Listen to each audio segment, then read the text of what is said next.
Please note the meeting is recorded and live streamed at www.crpusd.org.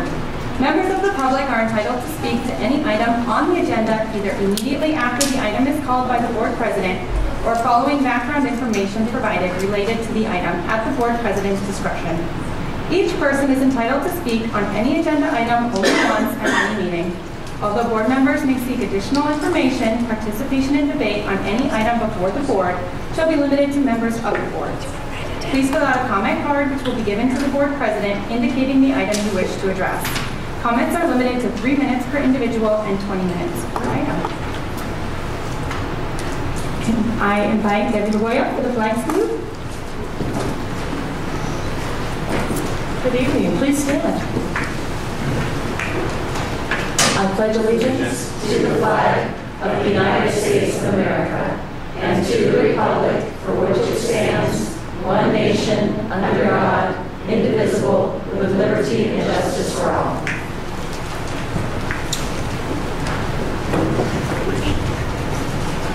It's okay.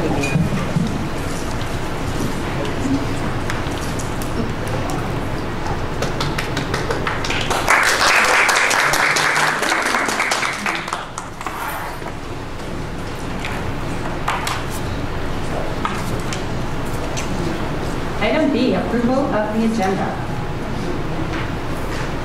I move we approve the agenda. Second. I'd like to pull 4J, please. Yes. I'd like to pull A through D.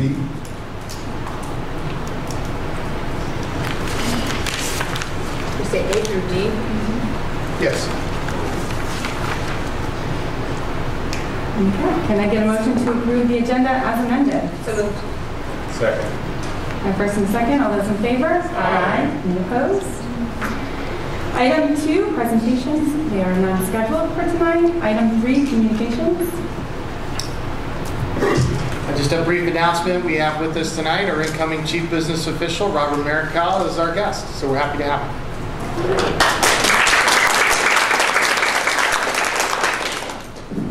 Welcome. Item A, Motor Park Cotati Educators Association report. She is unavailable tonight. Oh, I guess she's here, but she doesn't have a report tonight. There will be a report next meeting. Item B, receive official correspondence. There is none this month. Item 4, consent agenda. Is there any public comment for this item? Okay. Can I get a motion to approve consent agenda items E through I, K through M? So moved. I'll second. My first and second, all those in favor? Aye. Any opposed? Okay. Can I, consent agenda, items A through D. A through D as in doctor? Isn't that what you requested? Yes. Okay. At a I think it was about 2 board meetings ago, I had asked why minutes from years previous were being submitted for board approval when we're looking at a different board. And Superintendent Haley said that Mindy McKean got behind in her work and that was standard practice to do this. I don't think it's standard practice for this to be occurring, and I don't understand why there's this backlog that goes back 4 years. And so the question I have for Dr. Haley is, why did you allow this backlog to occur going back as far as 4 years as we know so far?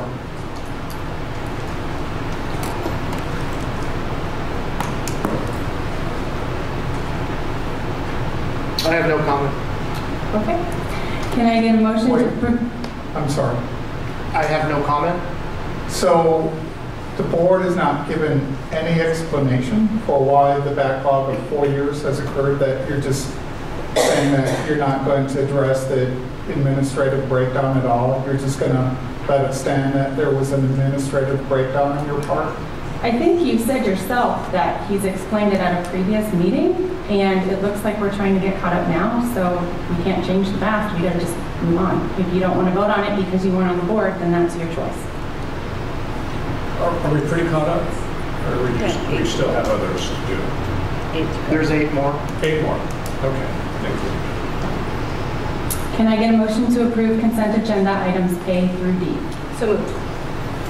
Second. We have a first and a second. All those in favor? Aye. Any opposed? Opposed? Item 4J. So I asked to pull this. This is Glenn Jones' contract for communication services. I appreciate everything that Glenn does. He does a great job. Just one side of me likes to not subcontract work. So you gave me an explanation, you told me, and I agree that he's doing lots of good things. My vote would be to move this in-house as opposed to subcontract. That's just a personal choice that I have. That's certainly something we could look at for the future. I have no problem with that. This has proved to be a pretty cost-effective model the way we've been doing it, but we could certainly make it an employed position as well. Thank you. I can also understand the arguments for having an independent contractor do this work, but there are also good arguments I've been hearing from the community about having students at the high schools work on this with a teacher, and I'm sure with $80,000 a year we could hire a teacher who could give students incredible training in this area over the years, and I think that should at least be looked at as an option.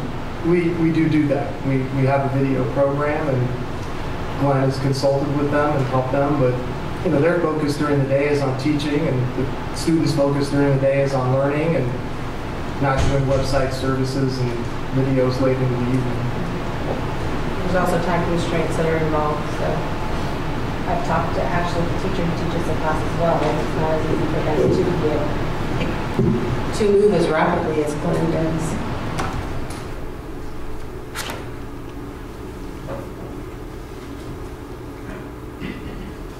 I move we approve agenda item 4J.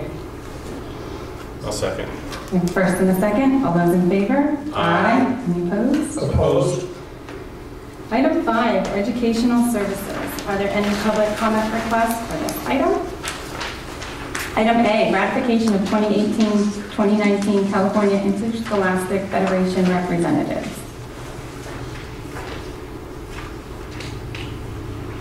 I move we ratify our representatives Amy Carter, Henry Sarlot, Angie Scardina, Scott McKeon at Rancho Cotati, Don Mawhinney, and Scott McKeon at Tech for 2018-19 California Interscholastic Federation representatives.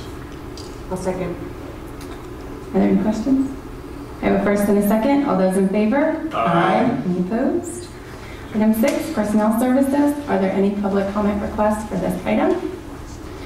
6A, ratification of Personnel Action Report 1718-11A certificated. I move we ratify Personal Action Report 1718-11A certificated. I'll second. Are there any questions?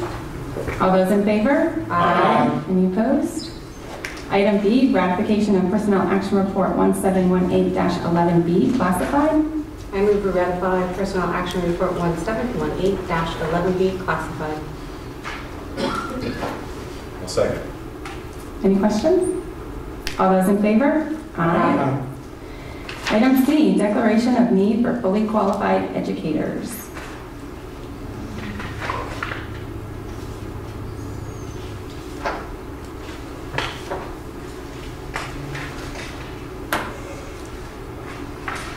I move we declare the need for fully qualified educators. That sounds good. I like the way it sounded. I'll second. Are there any questions? All those in favor? Aye. Any opposed? Item 7, business and operations services. Are there any public comment requests for this item? Item A, food service contract for 2018-2019.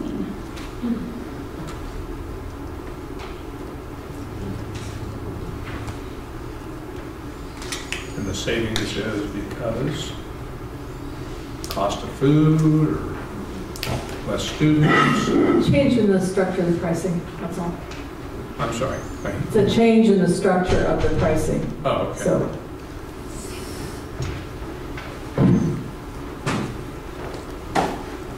Okay. Do I have a motion to award the food service contract to Sodexo? So moved. I'll second. Are there any other questions? All those in favor? Aye. Any opposed? Item B, Resolution 1718-16, authorization to make transfers between fund balances and expenditures at close of the year per Education Code 42601.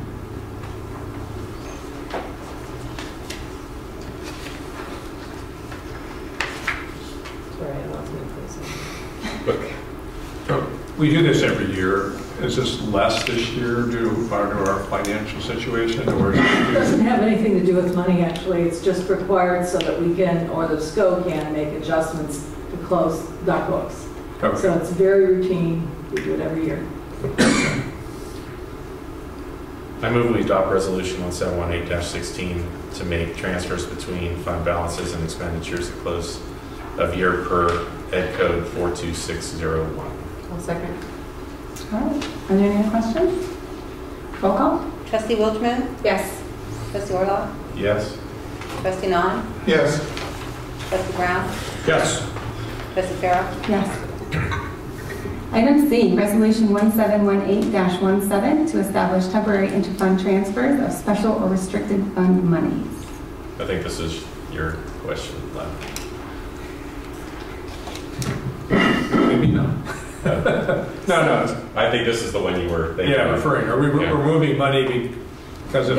So at this point, the only fund that I expect, the only borrowings I would expect would be between the general fund and the food service fund, which is usually about cash flow because we don't control when our reimbursements come from the state and the federal government. Right. It is possible, depending on how bond projects go next year, that we might spend bond money before the next bond sale, and the bond fund could borrow money from the general fund. But several years ago, when we were still in difficult cash flow times, I kept coming back to the board every month asking to borrow money from a different fund. And so our practice became, I'll just do all the funds at once, and then if we need to have a fund loan, we can, without having to come back to the board and say, I forgot, I want Fund 1 to borrow from Fund 25. So this is blanket, subject to oversight by the county. We don't actually move the money ourselves. We submit the entry, the county office makes the transfer. The county treasurer look at it, so it's not like Ann's moving money around or Robert will be moving money around with no oversight. There is oversight.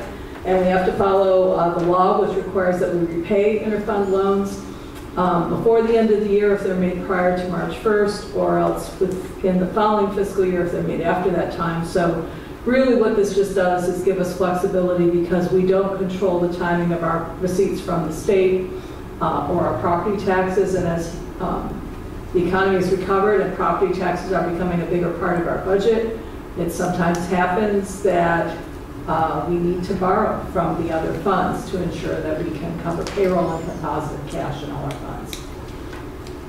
So question, our biggest chunk of money comes from property tax, correct? Or a large? It's the biggest chunk that comes at one time. Right. The state revenue comes 5%, 5%. For those of us that had to pay property taxes in April, by April 10th, have we gotten that chunk yet, or is that? Oh yeah, we got that in April, around the 20th. It becomes, the county treasurer is becoming more efficient. We're getting a little sooner. Okay. And then we do get another chunk in June, which is typically people who were delinquent or people where the property changed hands and there's a supplemental assessment. So, yeah. So how's that this year? Is that up a little bit?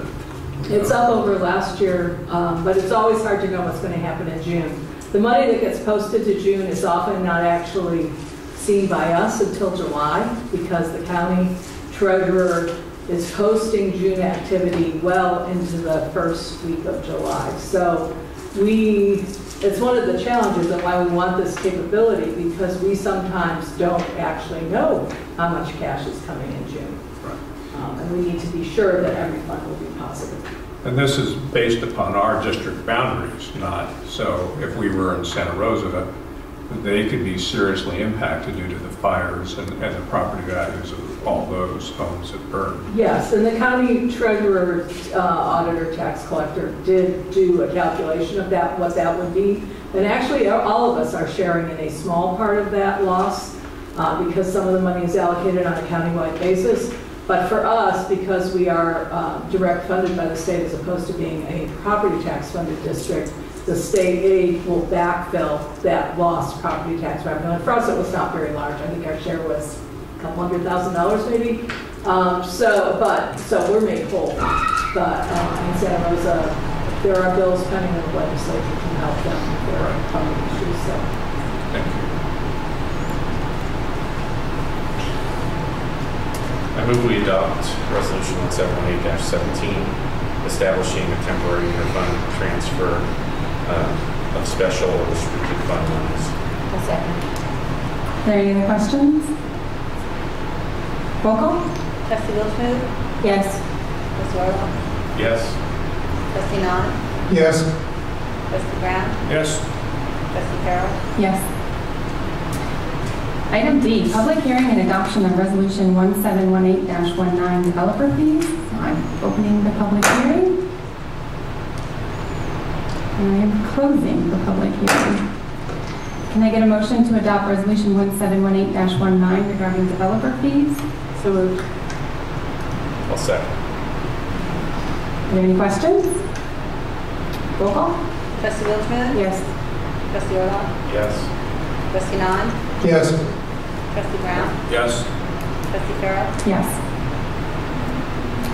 Item E, lease agreement with Sonoma County SELPA for the space at 5860 Lavath Avenue.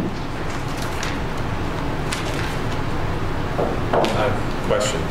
Is this, is the lease just for the buildings or for the entire, I guess, fenced-in land area as well? I know that we were talking at one point, maybe in regard to using the field portion for other purposes, but is the SELPA taking the entire property? No, it's a non-exclusive agreement, so they're only using a portion of it. Okay. If you visualize it from, say, a classroom point of view, roughly 6+ classrooms, which would encompass what was the prior business office area, the prior technology area, and where HR was. Also, there is a presence from STO, so we have an agreement with Sonoma County Office of Education, so they have a number of spaces. And we intend to use the site as well for district purposes and other county purposes. So it will be well used by multiple agencies. Basketball tournaments are multi-purpose, right? It's a little small for that. I know. It's a nice little MU, but I wouldn't say it's a. But it's nice to play at lunch. They can go in there and shoot some baskets. Okay. Yeah, we're actually very excited about it. The county's very excited about it. It's a more central location for a lot of the meetings that take place, whether county meetings or special education meetings. So the South County folks in Petaluma are mostly excited about it. Probably Cloverdale a little less.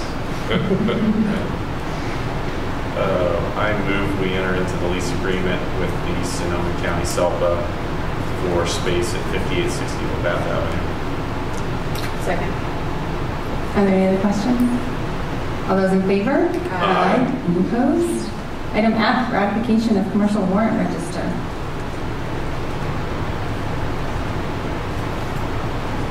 I move we accept the warrant register as is. Second. All right, I have a first and a second. Are there any questions? All those in favor? Aye. Any opposed? Opposed. Item 8. Item 8, board services. Are there any public comment requests for this item? 8A, fiscal update and planning. We'll cover budget later in the meeting. Just wanted to note that the Sonoma County Special Education Local Plan Area has provided an end-of-year report. We did post that along with this item, so anybody can see that. We are our own region within the Sonoma County SELPA. Item 3, facilities do have some updates in this area. Rancho Cotati High School Theater Academic Gymnasium building is proceeding. There haven't been any safety concerns this month. Gave a nice tour to our extended administrative team. We'll be giving some more tours this month. It's pretty exciting to see it enclosed in. It's starting to take shape. If you've driven down Snyder Lane, you can see the parking lot and landscaping improvements are taking place. It's a significant reorganization of the traffic flow in and out. We think it'll be a great improvement. If you've driven down Snyder Lane during drop-off or pickup time, you kind of know where the old drop-off area went out, and it was kind of awkward with the new light the city put in, so that's being redone. Am I correct? Yes, thank you. There's been several different proposed ways to do it. So do we have a design that we can see? We can get you a design. It's been changing. The traffic engineers and architects and contractors have been working on it as it's being built. The most significant change and debate has been around what to do with that old drop-off. And so if you picture the frontage of the school, Flagpole? Or are you talking the circular? the Circular driveway? Lawrence right, where you Jones Way? came off Snyder Lane, right, Lawrence Jones Way, and then went back on the Snyder Lane, you will no longer do that. You will enter on Snyder Lane and then have to exit through the parking lot and out the neck to where the light is. And we're proposing that there be a one-way circulation through that half of the parking lot. The exit from the student side would stay there, but it'll be controlled much better. People going straight, left, right, and nobody trying to jet all the way across and backing everybody up. So hopefully I can get what the latest design looks like and post that as a PDF. How about digital sign? I'm not sure where we're on with that, when that'll be installed. I can find out from Mr. Savage. I know with the landscaping going in, it should be part of the project. So this summer. Perfect. It's at the back of the room. Evergreen Elementary School modernization. There is a change to that, so I wanted to share that with the board.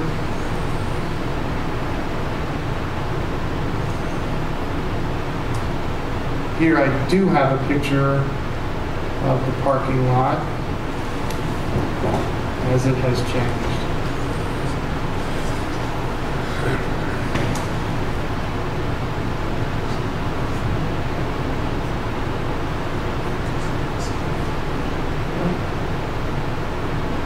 There we go.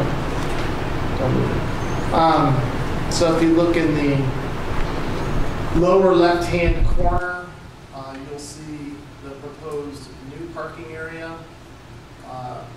In prior meetings, we discussed and debated whether the new parking area would be in front of the school or in the old parking area in the back. It turns out that this is a more cost-effective approach to doing it. It's going to be less expensive than doing it in the back.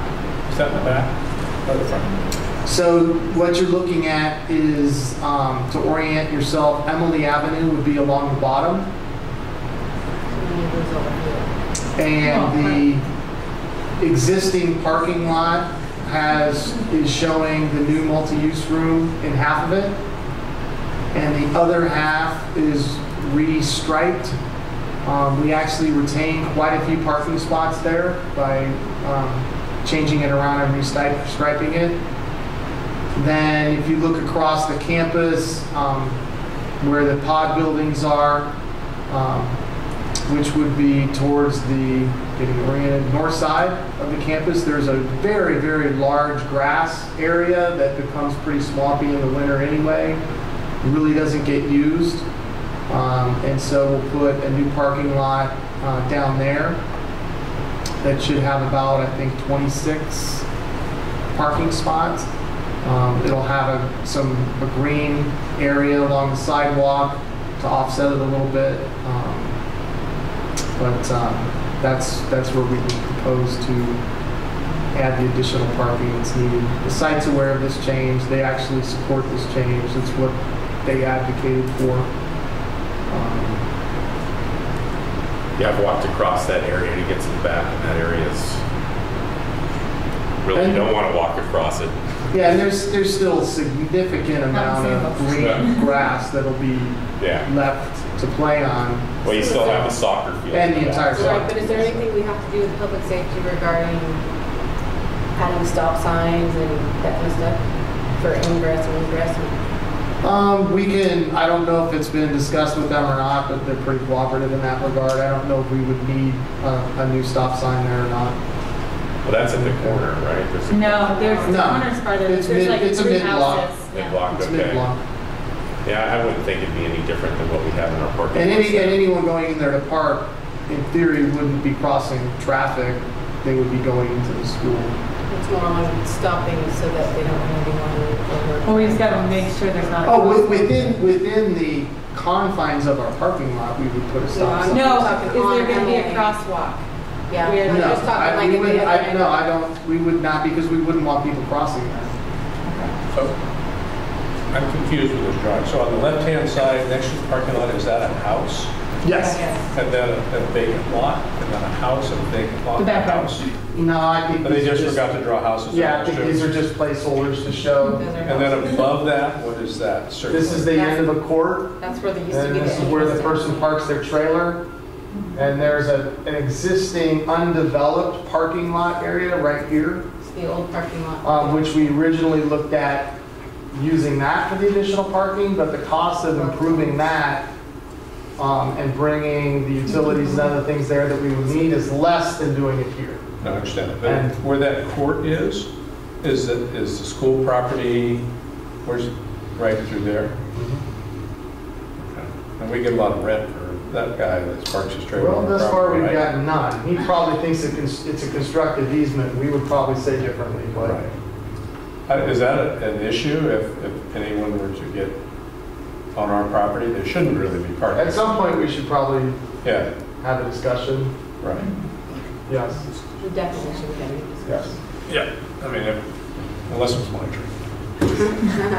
Okay, we're going to charge you double. Oh, I don't. Was there an agreement with them left? I know that we No, talked none about that I'm aware of. Okay. Predates me. I don't know. Last, whatever years I've been on it, we haven't. Yeah, it's surprised me that they had, personal property on a school district. It's like in the side of his house, so it's not like it's just a trailer parked on our property. It's like he's storing it, but it's on our line. Oh, it's just right next to it. It's on his property, or does it go? It's probably It's partially on the both. fence, Yeah. It's on the other side of the fence, So I think but once the fence went up is when he like, said, Yeah, the fence, sometimes people assume fences are on property lines, but they're Right. not Right. necessarily on property lines. So we didn't go clear our property line with the fence, so he's using some of the property. You would, I mean, if you wanted to create a stink about it, you'd probably have to hire an assessor to determine the line. And I don't know, maybe we already have that done. It hasn't so- been our highest priority. But, right, yeah, I mine's mean, probably right at the street. yeah, It's probably wrong in front. all right. So the office work is underway and is scheduled to be completed by July 30th. The MU and the redesigned computer lab library, we anticipate getting out of DSA, we hope, by mid-August. It's been a challenge. DSA claims they're understaffed, and there's a lot of projects going on statewide, so we're putting as much pressure on them as we can. If we get out of DSA in mid-March, we would look to start as soon as possible, probably Maybe mid-August, excuse me, mid-August. We would hope to start then in September. University Elementary modernization, same situation, same DSA, we're in line, hope to get out in mid-August. has the office work started there yet? I don't believe so. The The office work, has it started there? No. Okay. we're just, So waiting. no gutting yet. No, that was going to require DSA approval, right? Yeah. Correct. So it's not going to, that Yeah, we office work's can't- not going to right. start until that. Is that one increment or is that two? It was one, or no, is it two? Trying to remember the meeting. In theory, well, yeah, I mean, we could demo the old office, but we wouldn't be ready for the new office. Yeah, everything's held up by DSA. Okay. Everything's waiting on DSA. Lawrence Jones Middle School fire alarm replacement and band room. The fire alarm work is going on and hopefully will be completed by mid-August before school starts. I believe we're on track. I don't see any reason why we would not. And same thing with the band room. It's been submitted. We're hoping mid-August, so we'd be able to start in September. But it's up to DSA. John Reed School modernization, completions of classroom and exterior. The plan is to have that done by July 30. I believe we're on track for that. Our portables will be arriving on July 15. So we'll be installing the utilities for those. Shouldn't be a problem getting that done pretty quick. No DSA requirements for that? We are having a conversation with DSA. They're asking for some additional site improvements that at this point we're not willing to make. In terms of a fire lane that would eliminate a soccer field in the back of the campus and an additional fire hydrant that we're not willing to install that wouldn't even serve these portables. Estimated expense for these would be about $200,000 and the loss of a soccer field. So we're going to continue to debate with them the necessity of that. In reality, the portables, we have to signify that they're temporary anyway. And so one of our other arguments would be we could always remove them. The portables themselves are part of a DSA pre-approved package. So it's really them looking at the site. An argument is the site has been there for 60 years and there is access to the back of the campus already. So we don't see installing a fire lane and eliminating a soccer field is very helpful. How flexible do you anticipate DSA to be? Not very. It'll be a little bit of I mean, just, no, I'm being blunt. no, I'm yeah. trying to, because when I deal with agencies and they set the rules, they seldom change the rules for me. We're anticipating Right. some point of reaching an agreement. Okay. They're not very cooperative Okay. initially. Technology middle school landscaping and fields. We still need to get the final plan submitted to DSA. Hopefully we'll be able to do that soon. The facility committee has met and continues to look at that. I think we've made all the decisions finally in the back that need to be made with where everything will be cited. So hopefully both will be getting into DSA as soon as possible. These are different. We should be able to get out of DSA fairly quickly. Mostly it's path of travel and ADA. And the field stuff has been presented on a couple occasions to groups, so I think everyone's probably here in the room seen it if they want. If there's been no changes from the last committee meeting we had. So. No, I believe the poster boards are somewhere, maybe so we can show them again if anybody would like to take a look. And then the Bath Avenue, per the lease that was talked about previously, that renovation is underway. It's partially complete. That doesn't involve DSA, and the SELPA work probably September we would hope to be done. Do they do so that? Occupy in October. No, we're doing the improvements. We're doing the improvements. Okay. Any questions on any of the facilities work? Did Berg and you leave it in pretty good shape when they left? Well, as in good a shape as you could have when you have a bunch of dogs running around.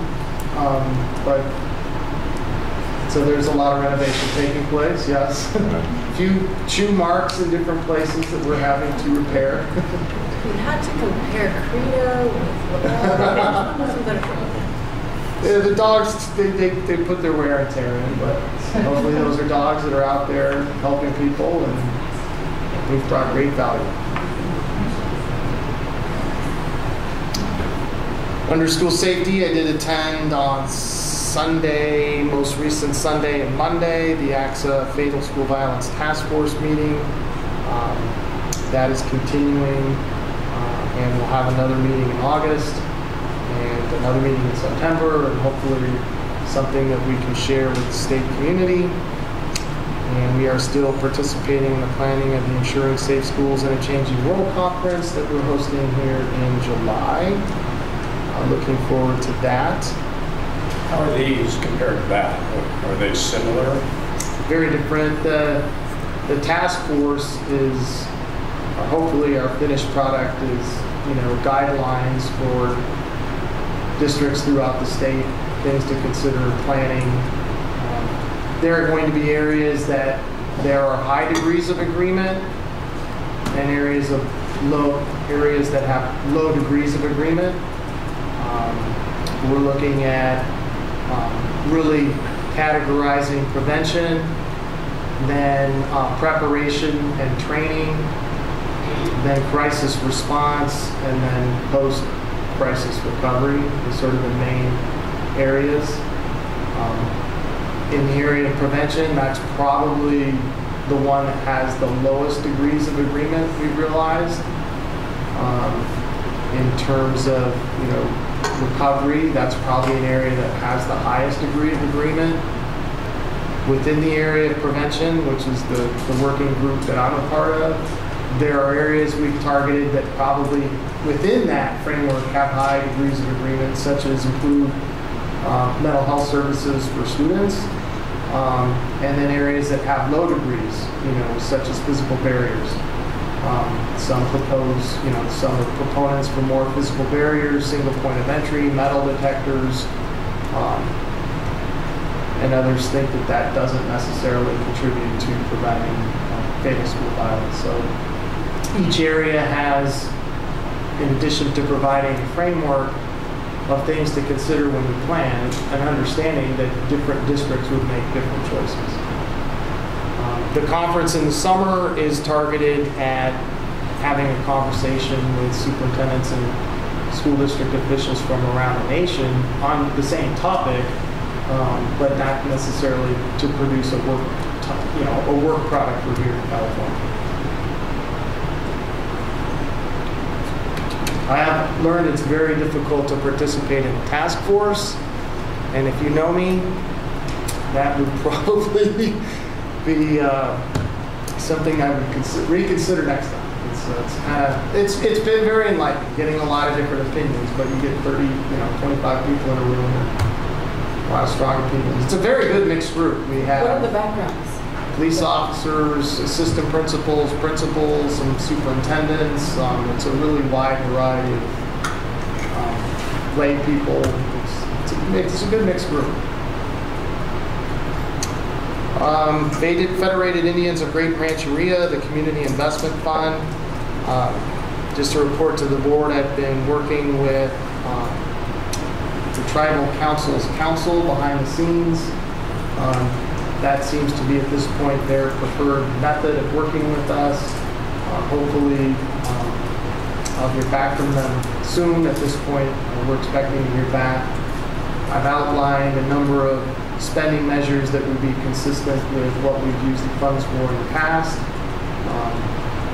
and explain to them it would be difficult for us to come up with, a new way to spend $1.1 or so million every year. We have to have consistency, and a lot of what we do involves people, and it is not like sort of seed money, grant money, where we have a new $1 million worth of funding every year that we have to figure out a way to cover in the next budget year. I think they've been pretty receptive to hearing that. Did the preserve contract get finalized, or? No, in that arena, at this point, it's up to Sonoma State University. I think they've got enough things going on that the preserve is probably not as high a priority as Stevenson Hall and their parking lots that they've torn up and need to get repaved by the start of school. We have the money set aside, whether it sits in our account or sits in the Sonoma State account. It's set aside for the talking facility think The round building. The round building. Talking circle round. Talking circle. They have to do a number of improvements in that site before they can even start building that. So I was just the dollar set aside. I was just more curious about usage and whatnot. I mean, They've been pretty open to developing an MOU that would outline our access and include signage that would. as we talked about. Yeah, they've been talking about it. Right. I just don't think it's their number one priority. I don't think they're ready to start breaking ground. I don't think they got the rest of the funds. I think when they do, they'll get more serious about returning to us an MOU.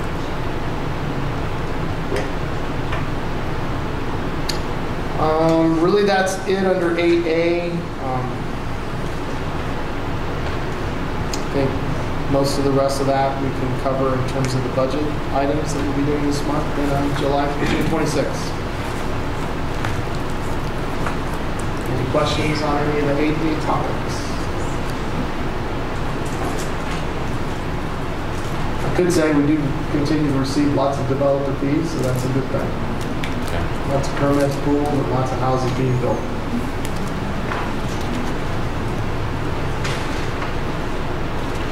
Item 8B, initial proposal for successor negotiations with CSEA Chapter 645. It's a very similar proposal to the one we made last time.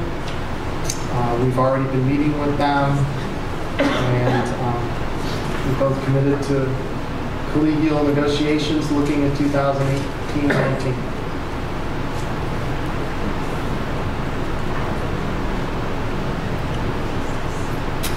Can I get a motion?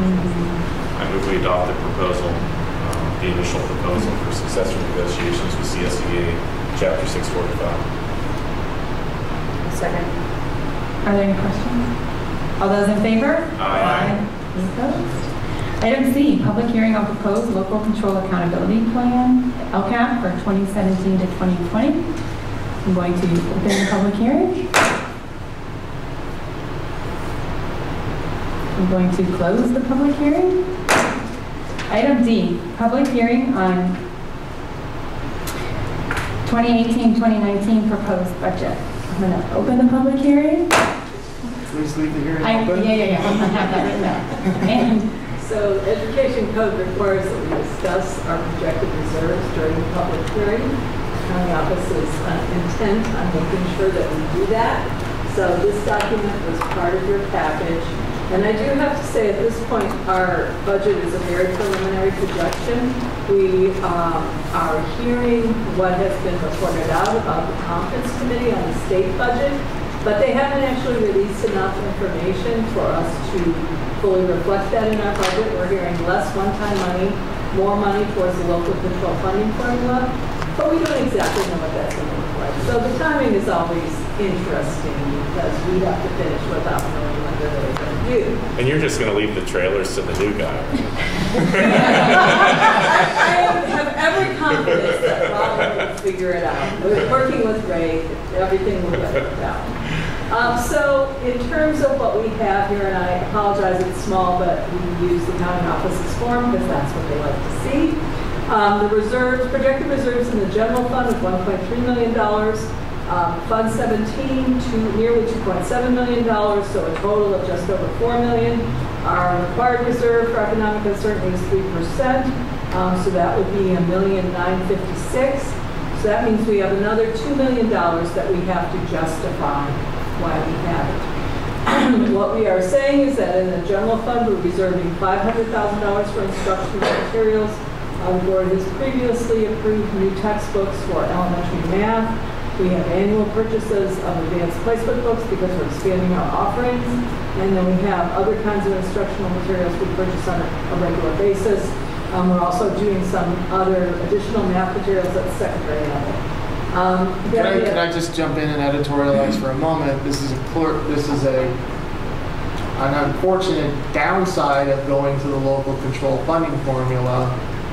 The only way we can make purchases like instructional materials is to save those dollars in our general fund and then outline what they're for. So this isn't This is very different than when we received funds specifically for instructional materials. We had our annual hearing, and those dollars were restricted.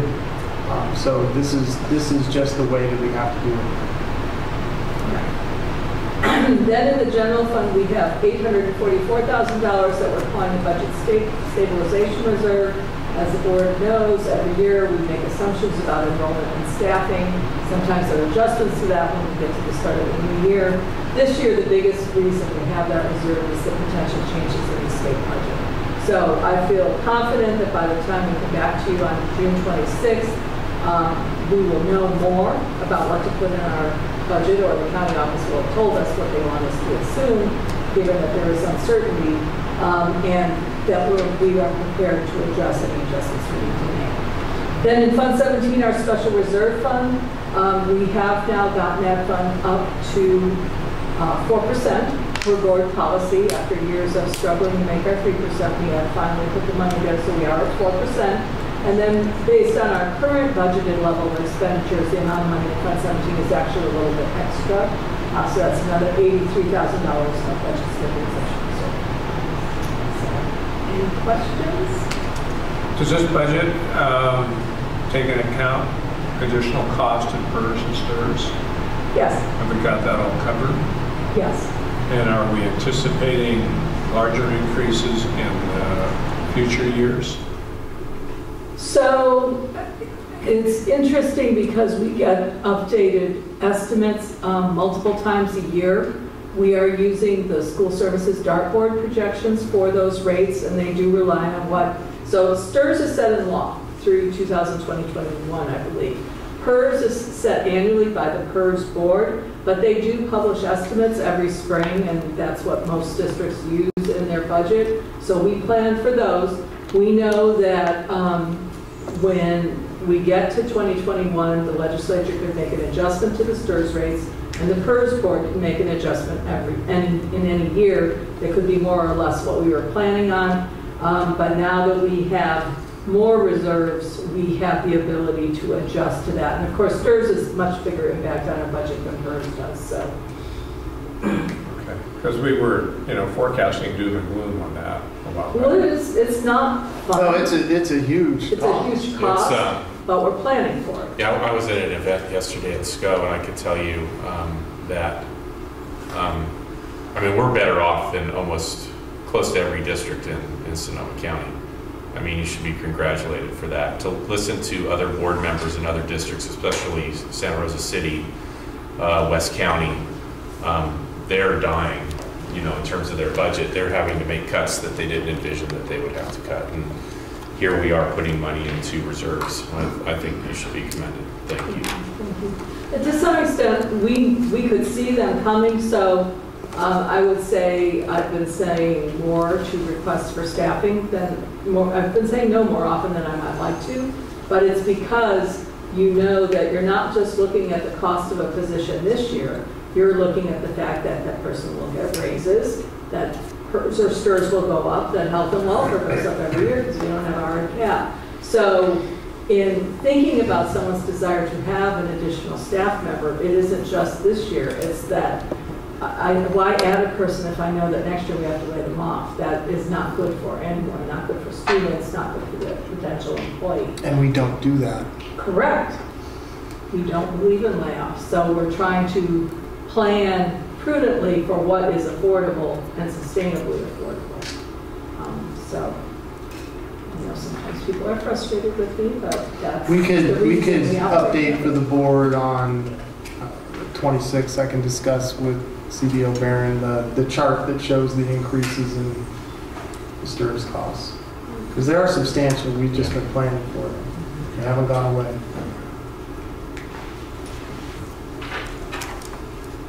That covers our requirements for the public hearing. I'm going to close the public hearing.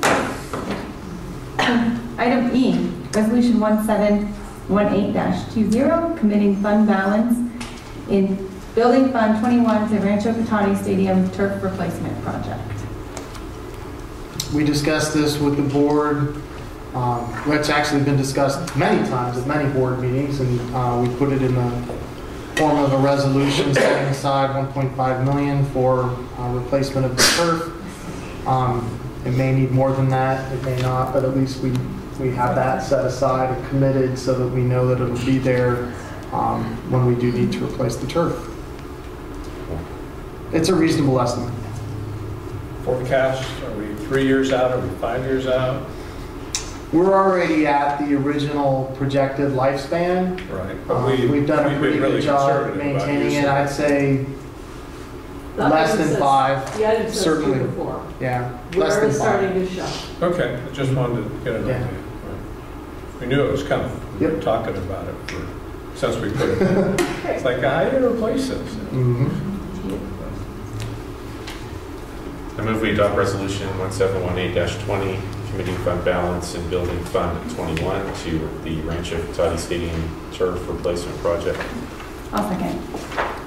Roll call? Trustee Wilchman? Yes. Trustee Orla? Yes. Trustee Nahn? Yes. Trustee Brown? Yes. Trustee Farrell? Yes. Item F, public hearing and naming of a combined John Reed and Waldo Rohnert Elementary School. So I'm going to open the public hearing.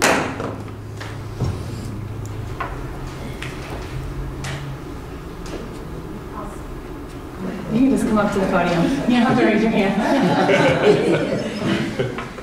I've never done this before. It's okay. My name is Megan Strawn. I worked at Waldo last year, and I've actually worked at John Reed and Waldo Rohnert. And speaking on behalf of some of the staff at Waldo, we do think that it might be difficult for an entire staff going into a school that's already has everything set up. They already have their name. We're just thinking maybe new school, new furniture, new name, make everybody kind of feel welcome and ready for the school year. That's all I have to say. Thank you. Thank you. Anybody else? All right, I'm going to close the public hearing.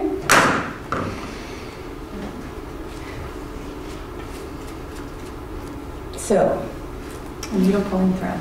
Vertical. Yes. I have talked to a lot of people.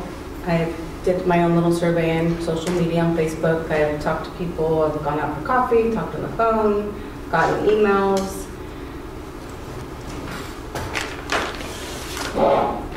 Gotten surveys from teachers, thank you. And the majority of those that I have talked to have said that they'd like to see it stay John Reed, keep the name as the history, and let it continue in that way.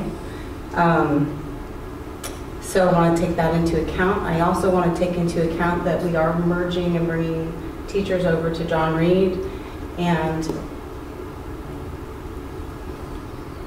we're spending a lot of money and a lot of resources to revitalize John Reed and have Code to the Future in there. And I would like to see us really bring together with our new principal, Principal Fong, and her staff, and community members, and district members, and talk about what kind of marketing they want to do. Because really, I think to make a school new, you've got to build it. And it's not just about the name, it's about the brand, it's about the people in it. It's about you putting your love out into your classroom and sheltering it and developing it and putting it back out to your community, because that community is going to see what you're doing, but you've got to be a part, they've got to be part of it. And I think marketing is a big piece of that. And if we're not shining the light on it, it's going to stay in this little dark corner. And I don't think it's about the name. I think there's a lot of people who want to keep it John Reed for the history, but again, I think there's other ways to make it and build it as a team to be what they want. So, I would like to see it stay as John Reed Elementary.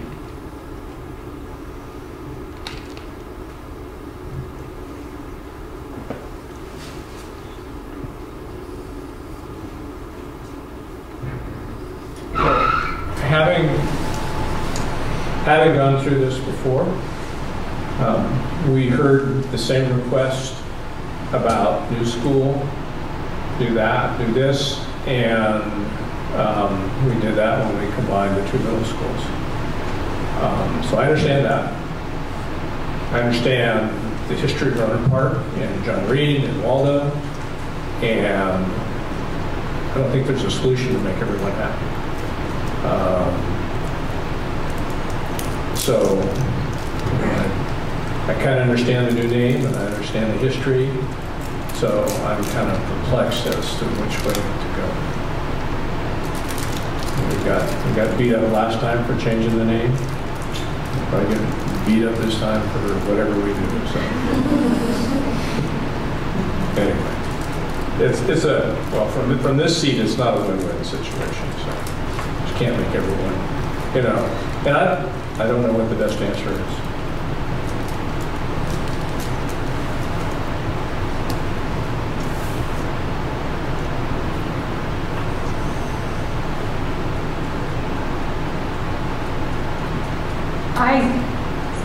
I sat at a meeting with the teachers from John Reed and Waldo Rohnert, and it was one of those where you could tell people wanted it a new name. And going off what you said, there's no way we're going to make everybody happy because some teachers were keep it John Reed, some teachers were, name it Waldo Rohnert, some teachers were keep it a whole new name. And so we're not going to make everybody happy in this instance, but we do have to make a decision.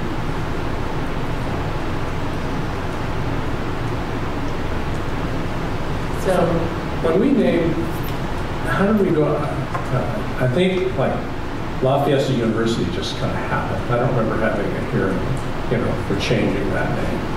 And Thomas Page Academy just kind of seemed to happen. I don't remember, that we kind of tack something on that to try to. You can tack things on names all day, but until you build programs and have results, that really what draws parents and students to your school. With Thomas Page, I'd have to go back and look. It was a number of years ago. I think because we were just changing the end of the name, it was not. Right. I'm not sure we did. We did have a discussion because it was part of our agreement with Sonoma State naming University Elementary and also Technology Middle because there weren't existing schools at that time. And from the state's perspective, nothing existed. They were closed. Right. So we had to come up with something that we could. We have a public. From the state, the way it works with the state is there's what's called a CDS code, a county district school code. That's what the state sees. Right. So at this point, the CDS code, regardless of grade span or whatever, that's just a spot on the form. The CDS code for John Reed is John Reed. Right.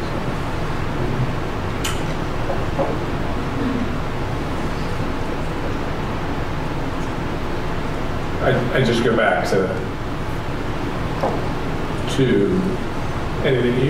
You can call names all day long and schools and stuff like that, but until you build a program, I go to that location because there's something there that provides me or my students or my kids or my grandkids with something that I value. And I really don't put a lot in a name or a brand type of thing unless the product's good.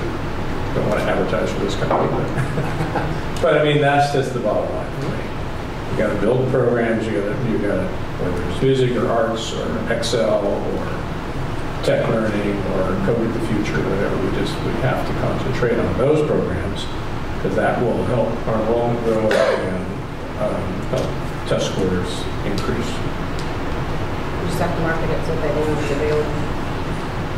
You can market it all day long, but until you come through with a program that's effective and shows results, I mean, I work for 3 major companies and 2 are consumer products, and I understand marketing backwards and forwards, but until the product stands up to the results, I think people see through marketing. There's so much glitter and perfume you can put on something, but if the product internally is not good. The item's about the naming, not the market. Right.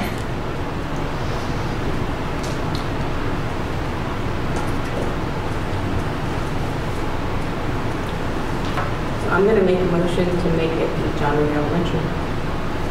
Make what? To keep it as John Reed Elementary. Okay.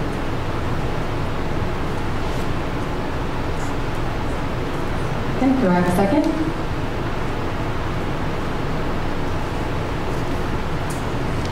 I'll second that. Okay, I have a first and a second. Is there any further discussion? All those in favor? Aye. Any opposed? Okay. Item G, public hearing and naming of 5860 Labatt Avenue. I'm going to open the public hearing. I'm going to close the public hearing. This one's a little easier because it doesn't have a name yet. So, because of all the name changes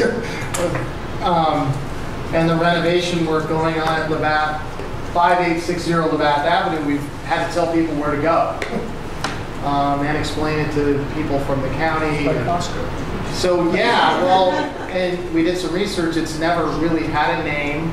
When you Google it, or when you do Google Maps, what's it come up as? I didn't try that.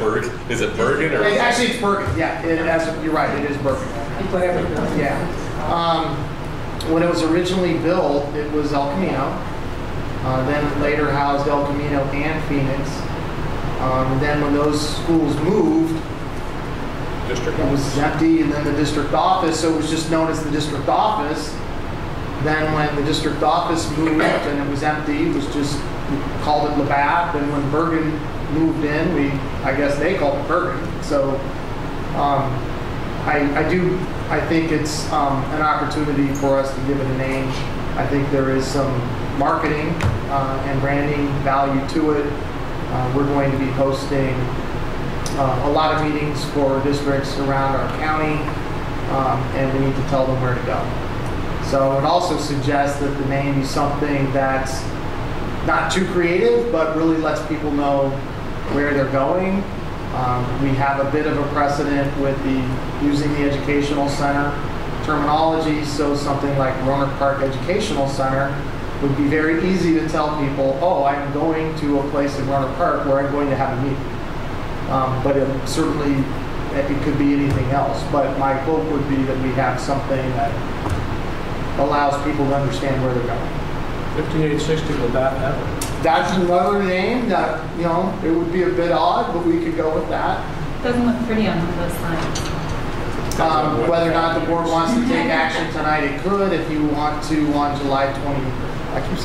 June 26th, that would probably be okay, but we do need to know if you'd like to name it something, because we're doing the signage as part of the renovations of the site. So part of our agreement with Sonoma County and the Celta would be providing signage.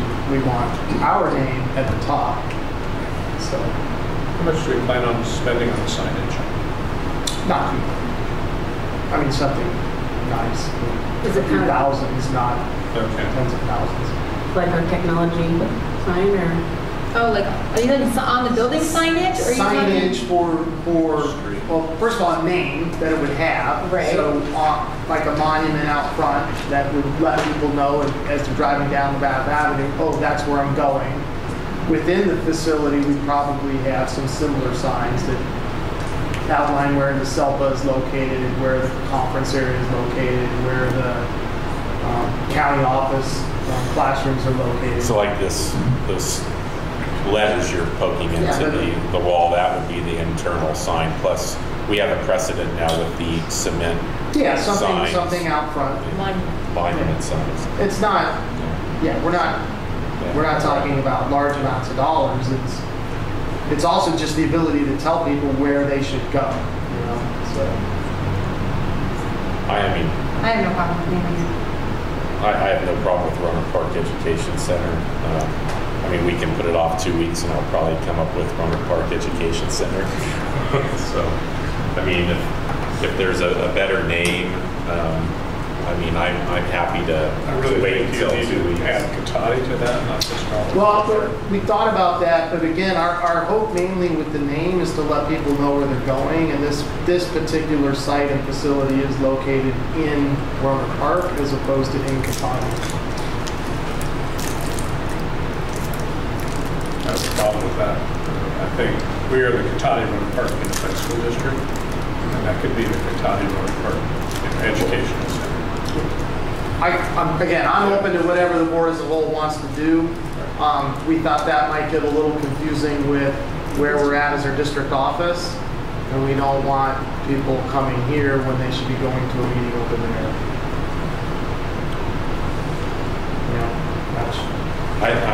I think maybe we should just table this and put it on the 26th.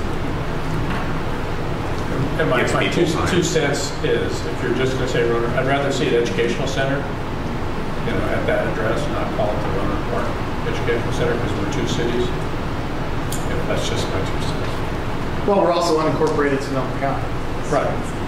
Well, then you don't unincorporated, but that's well, not. I mean, but that's not in our name. Cotati Rohnert Park unincorporated area, Unified School District.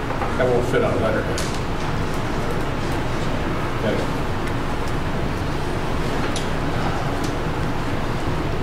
I agree with tabling it. I think it would get confusing to have Cotati on there. As somebody who, when I Googled district office when I was registering my kids, they sent me there, and I almost enrolled my kid at a dog school. It took me a while. She'd probably like it. She likes puppies. But I mean, it's hard enough to get Google to change it. I think that people would be confused between here and there. So. We can move this district office back there. Okay, so we are going to move on. One more question, Steve. Crushers Educational Center. The Education Center. Actually, we call it Costco Educational Center. We should maybe get them to kick in some dollars, and people would know where they were going. It's Costco Educational Center. I could pitch it. And I'm not. A lot of professional organizations get big money for putting it in. I know some people at Costco. Sell it like they did, right? AT&T Park, they sold the name. Just sell the name. Rent it out. Back up. There you go. All right, item H, Resolution 1718-21, supporting award of the Technology High School conversion and John Reed Elementary School modernization project leaseback agreements to Wright Contracting, LLC.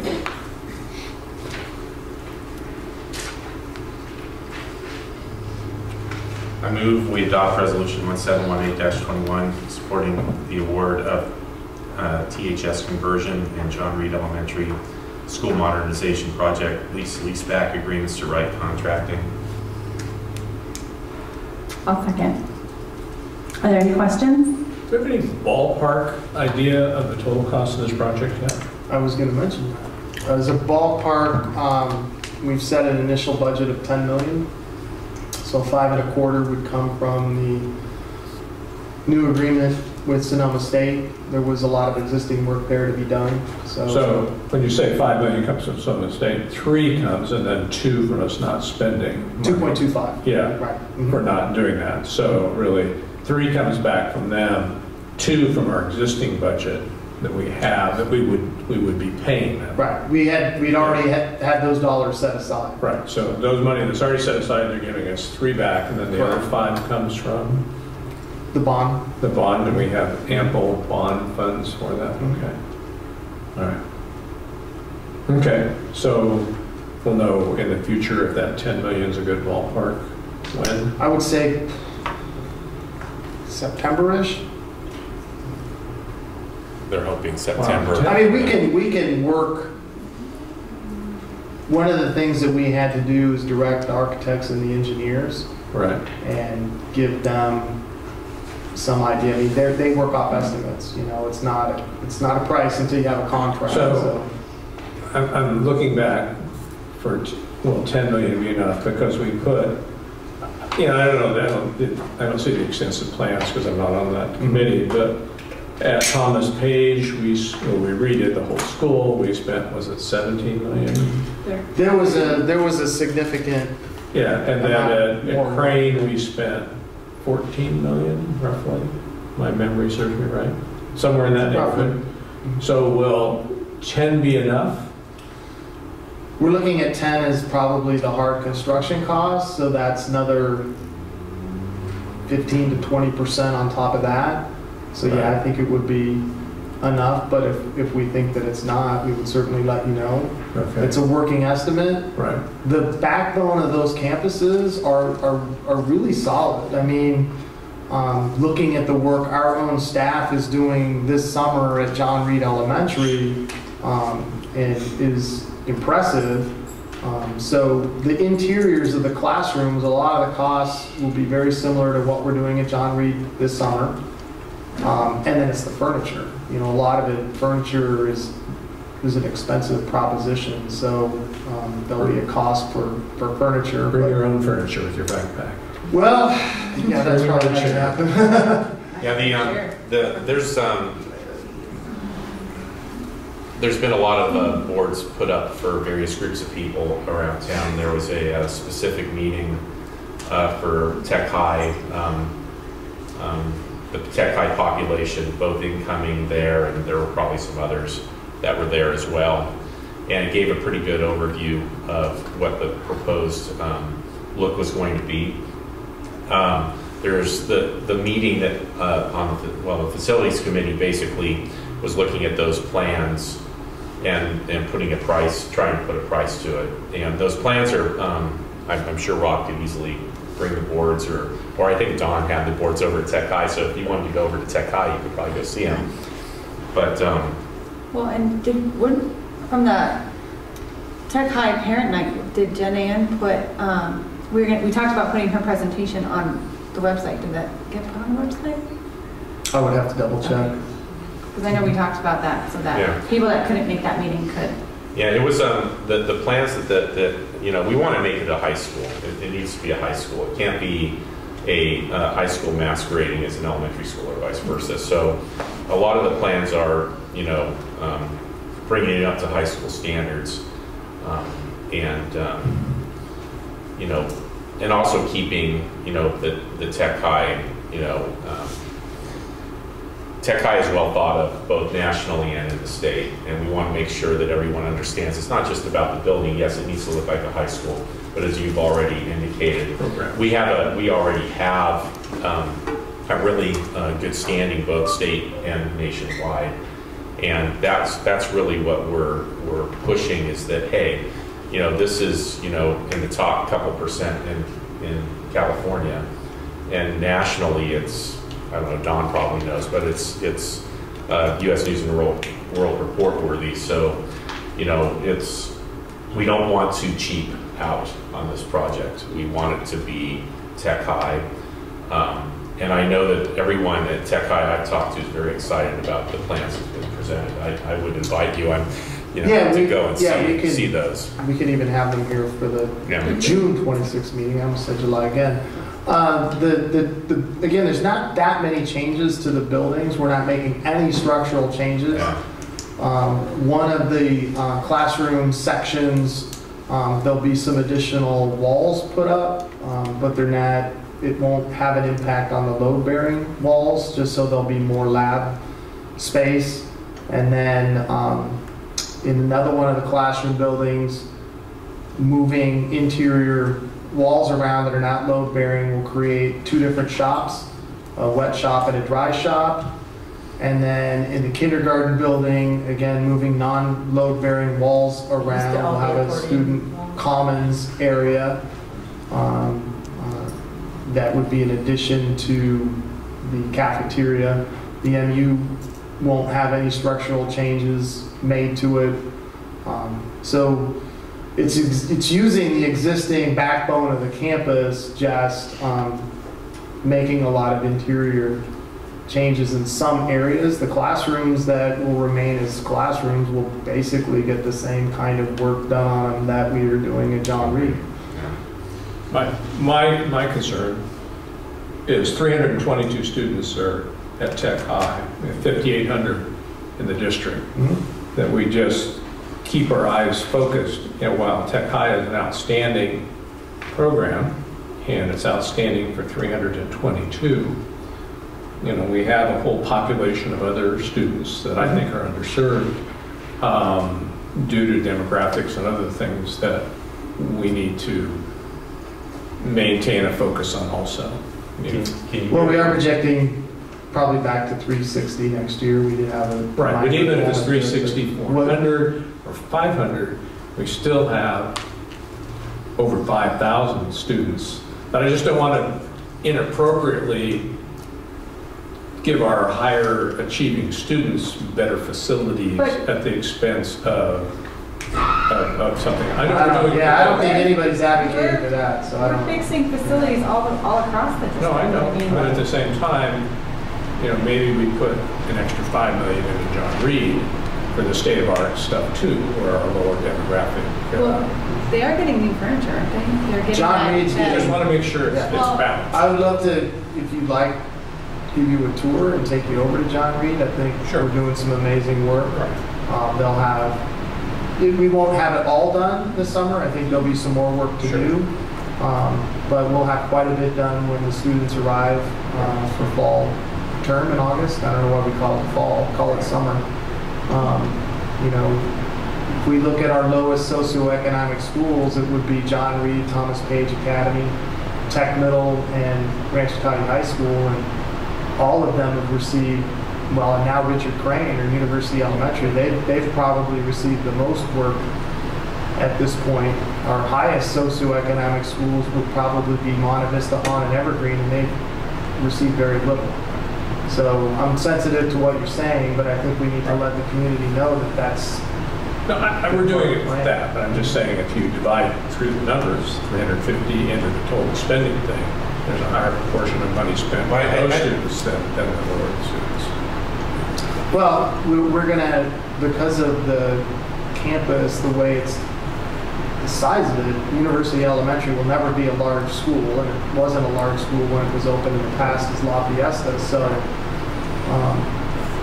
having a high-quality office and multi-use room and library and computer lab there, I think makes sense for the small school community that it will be, and it's definitely impacted socioeconomically.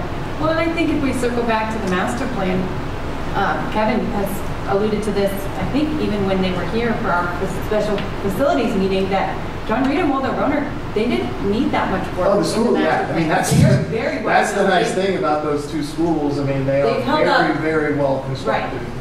If you go, I took a tour not long ago, and what's really interesting about them is, they're all cinder block built with exposed beams inside. I mean, high ceilings, very large rooms, compared, or at least looking wise because of the high ceilings. I think, and that's what I think allows us to convert to a high school, quite frankly. If you had lower ceilings like you have at Hahn or at Monte Vista, it doesn't have the same feel.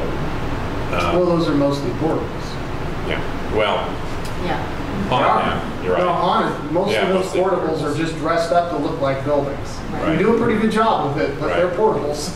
And I am a little sensitive to. I think we put a lot of money into all schools, especially those in the lower economic neighborhoods. But what we're striving for here is the culmination of a K-8 or K-12 education.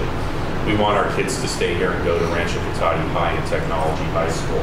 We want kids from out of the area to attend those high schools, and we're putting lots of money into those schools and marketing them, quite frankly. Both of them. Both of them, heavily, and I think that we're succeeding. All right. Good points, though. Are there any other questions? Roll call? Trustee Wilcherman? Yes. Trustee Orloff? Yes. Trustee Nahn? Yes. Trustee Brown? Yes, Trustee Farrell? Yes.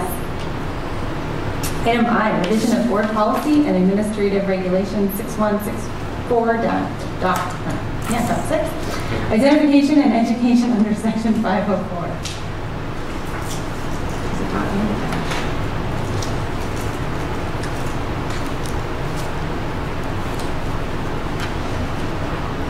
I move we adopt revision of board policy and administrative regulation 6164.6, identification and education under section 504. I'll second. Are there any questions? I have a question. The CSBA policy template was put out in 2016, and Why now? Why is it being presented to the board for adoption at this point, 2 years later? We don't update every single policy every time they put out a revision. It's being done at this time pursuant to an agreement we have with the Office of Civil Rights. It was due to be revised anyway. Is that agreement been made available to the board?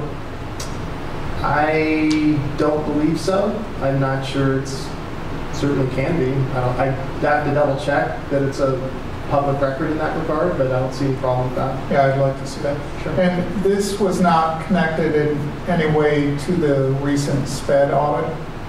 No. Okay, so it's just Office of Civil Rights. There was a complaint, and then there was a response to a 504 problem, because we've had public presentations about problems with implementation of the 504, so I'm assuming I don't think we've had any public presentations on that. No, there's been public speakers. Comment is Right, not the right. same as Yeah. a public presentation. Right. Yeah, we've had public speakers talking about problems with implementation of 504, so I'm glad that this is finally being addressed. Actually, no, it's not. I think that's a little slight mischaracterization, but for the purposes of this, we'll accept that. But it's being addressed because we have a complaint and we're updating our policy to. Yeah, and Office of Civil Rights made it clear that Right. they're not accepting the complaint. They're just asking us that we do this, so there's no wrongdoing on the part of the district whatsoever. Okay. All right. This is to make it clear in the future, correct? Correct. Okay, thank you. Any first and second? Okay, all those in favor? Aye. Any opposed? Item J, acceptance of gifts and donations to school and district for University Elementary to clear negative lunch balances from James and Michaela Jones in the amount of $175. Monte Vista Monetary Donations, Anonymous, $5. California Classics Photography, $585. Monetary donations to Tech Middle from Wells Fargo Matching Gifts Program for $5. Grocery Outlet for $25, Safeway for $30, and Walmart for $50 in the amount of $875. I move we accept gifts and donations to schools and district in the amount of $875. All those in favor? Aye. Any opposed? Item 9, public comment. Please note the meeting is recorded and live streamed at www.crpusd.org. Members of the public are entitled to speak on matters not on the agenda near the conclusion of the meeting when called for by the board president. Please state your name and address and keep your comments concise, brief, and limited to 3 minutes or less. A maximum of 20 minutes is allotted to each subject not appearing on the agenda. If there are more speakers than time allotted, they are each offered the opportunity to speak for an equal duration up to 20 minutes. The Brown Act restricts the board from considering any item not appearing on the posted agenda. So good evening, I'm Susan Lopez, and I'm the outgoing principal of John Reed and Waldo for the last 7 years, and I will soon be going over to Thomas Page. And I just wanted to sort of address some of the characterizations of John Reed and Waldo Rohnert at tonight's meeting. I do believe that Code to the Future will be a very valuable tool for our schools to market themselves. Although I do honestly believe that marketing is only to enhance the program that's already in place. And I would like to go on record stating that John Reed and Waldo Rohnert have exemplary character of high test scores and academic achievements.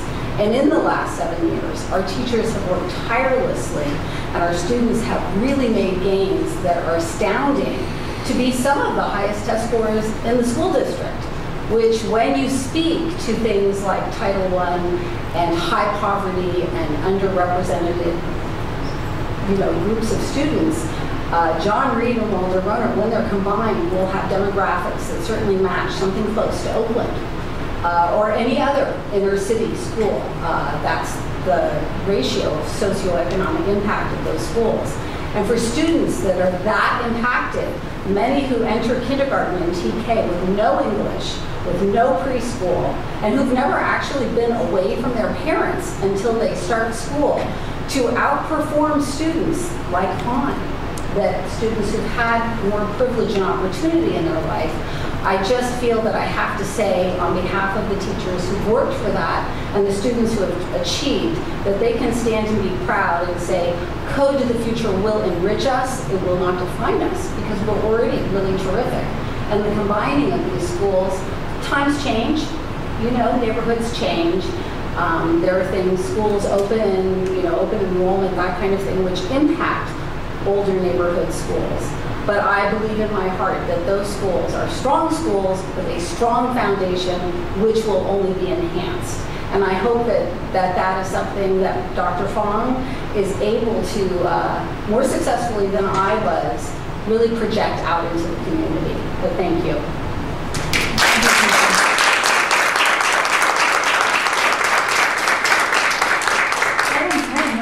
To closed session to discuss public employee performance evaluation of the superintendent.